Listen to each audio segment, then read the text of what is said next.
So we've been lucky enough to be given the opportunity to film at this incredible house, and we are so excited about it. But before we go in and start cooking, let's take a little tour of the outside because you really need to see this view. It's stunning. Let's go. So the first part of the building is this incredibly beautiful veranda, if you want to use that word. So just take a look at this incredible view. So now it's time to take a quick stroll just down to the bottom of the garden. Watch out for that.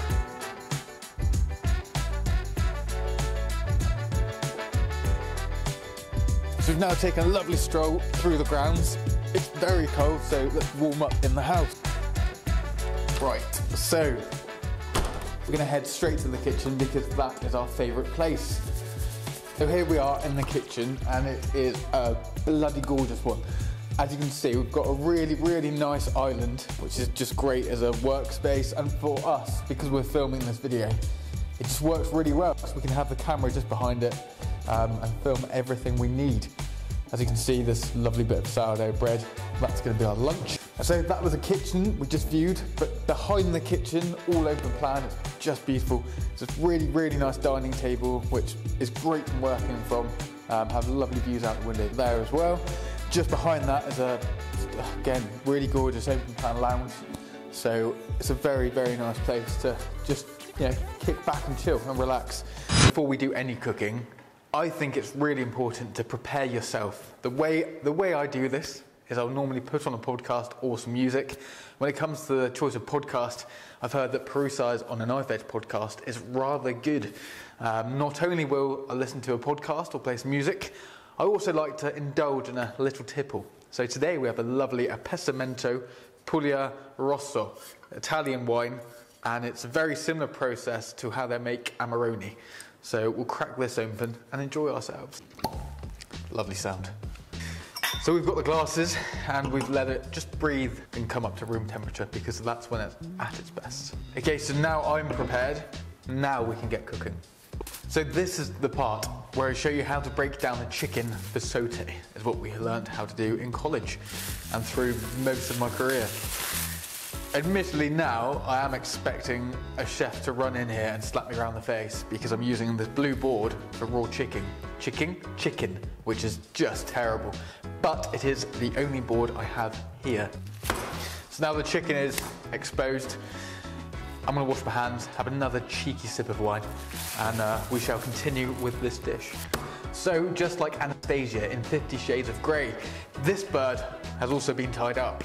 So, what we'll do first is remove its restraints and then continue with the preparation. First thing is first, you'll need your very sharp knife. I'm choosing to use this big old carving knife, not for any real reason other than the fact I forgot my other ones. So we will start first by flipping it over on its side and just cutting on that almost like thigh joint. So just go in like that. Amazing. And then once you've made that cut, then flip it over, find the knuckle, find the joint, and then crack it. And you can see now, a little bit gory, but the bone is now exposed. What we're going to do after that is just cut around that bone, and then we'll end up with a lovely chicken thigh.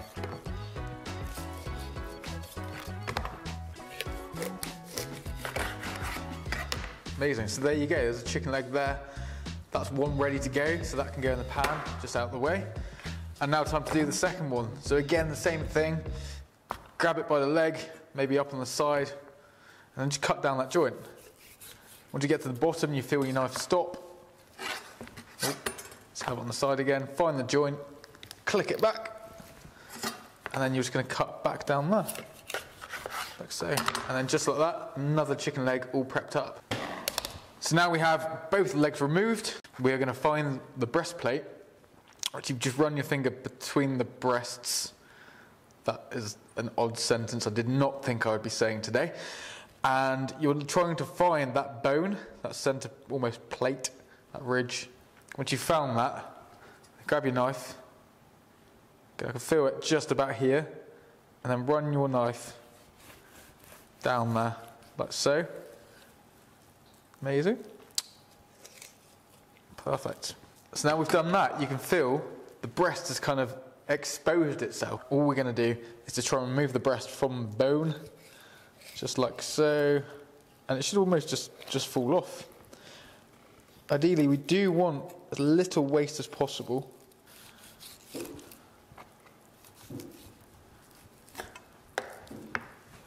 And there's another little breast.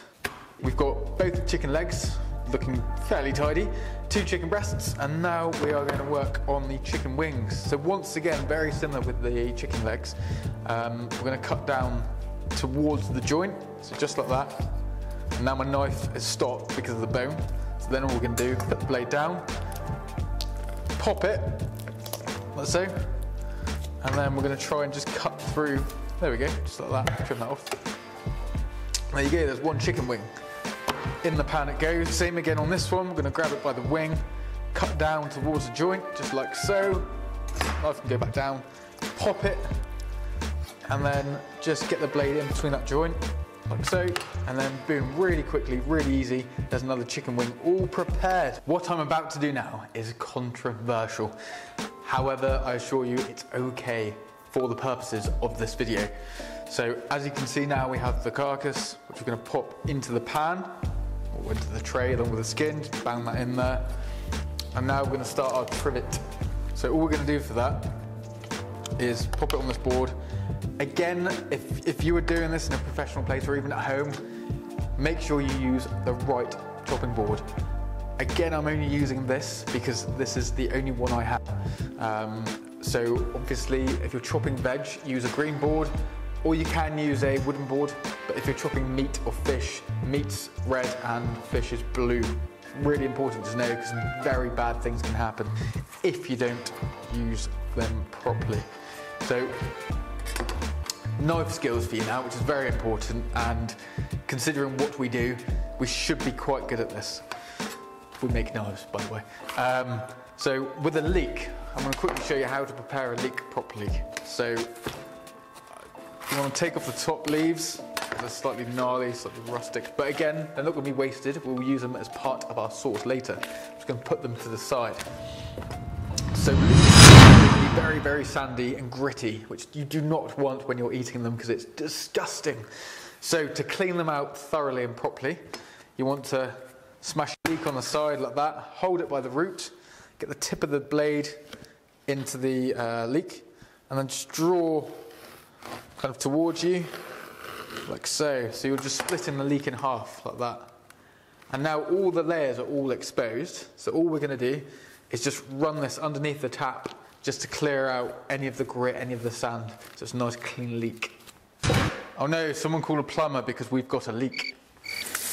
I have to say I'm not proud of that joke I just made, and neither was Sophie over there behind the camera. So if it does make it into this video, I'll be very surprised.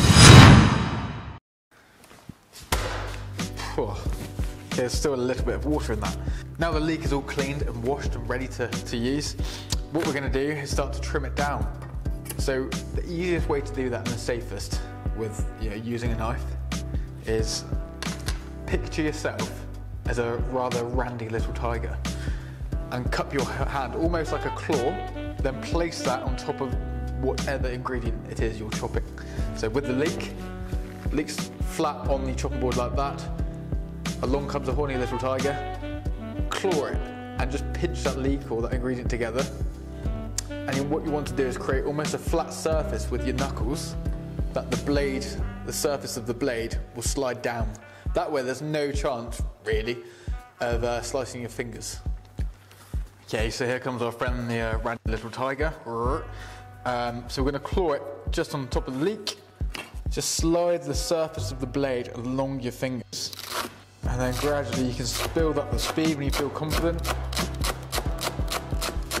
Just like so. But again, it's important to learn the technique first before going crazy fast like that, because I've learned in the past things can go terribly, terribly wrong. So with the leeks now prepared, we'll put them into the pan with the chicken carcass. And there's also a nice few knobs of butter in there as well. With the leeks in the tray, we're also going to dice up an onion, or roughly chop up an onion. Once that's all done, we'll then place that into the oven at about 170 degrees. So both onions are now peeled, and it's the same technique as we did with the leek when it comes to preparing them. So take off the end bits, and again we can use that later to add into the sauce. All we're going to do now, because we want to keep them quite chunky, just like myself, we don't want to cut through the root, because if we do, this onion will just split in half. So that root is going to hold everything together.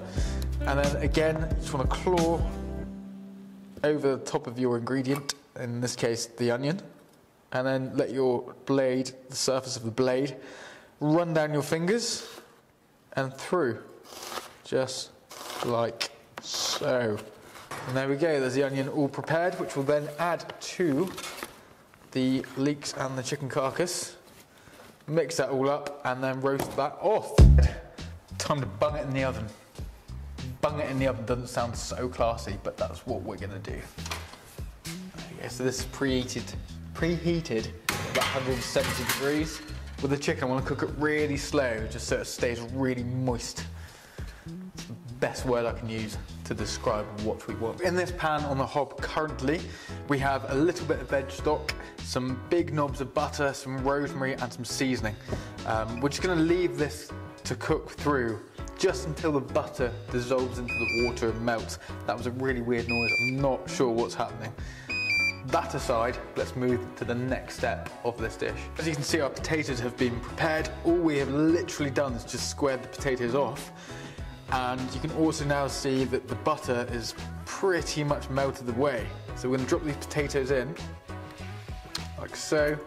And you just want the liquid to come up maybe about halfway up the potato. We'll then place that into the oven, let it cook, and hopefully enjoy it. Just going to place this into the oven and leave it in there for about 40 minutes or so. So that's great because it gives us another opportunity to have another glass of wine.